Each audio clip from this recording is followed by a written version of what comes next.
என்னிடத்துல ஒரு இடம் உண்டு, கண்மலன் வெடிப்புல வா, என் கரத்தால் உன்னை மூடுவேன், என் மகிமையை கடந்து போக பண்ணுவேன், என் கரத்தை எடுப்பேன், என் மகிமையின் பின்பக்கத்தை நீ பார்ப்ப. எப்போ? என்கிட்ட இருக்கிற இடத்துக்கு நீ வந்து நிற்கணும். அல்லேலூயா. தெளிவு வேணும். கர்த்தர் எனக்கு கொடுத்த சபையில் நான் நிற்பேன்.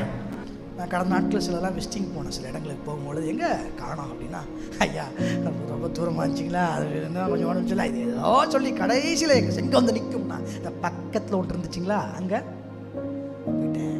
ஏதோ ஒரு நாள் தற்செயலாக நடந்ததுன்னா பரவாயில்ல, இப்படி விட்டுறலாம். ஆனால் நான் சொல்லுவேன், நிச்சயமாக ஆரோக்கியமான ஆவிக்குரிய வாழ்க்கைக்கு உகந்தது அல்ல. உங்களுக்குன்னு ஒரு வீடு இருக்குது. உங்களுக்கு எவ்வளோ டைட்டாக இருந்தாலும், நீங்கள் வேலை செய்கிற ஆஃபீஸ் எவ்வளோ தூரமாக இருந்தாலும், நீங்கள் தங்கணும் போது வீடு தான் வருவீங்க. அதான் நல்லது.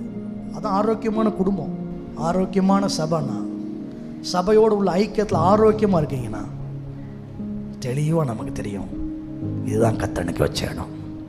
தூரம் ஒரு பொருட்டல்ல, நேரம் ஒரு பொருட்டல்ல, கர்த்தர் வச்ச இடத்துக்கு நான் வந்து நிற்பேன். சபை கர்த்தர் நம்ம கொடுத்துருக்கிற அரண்.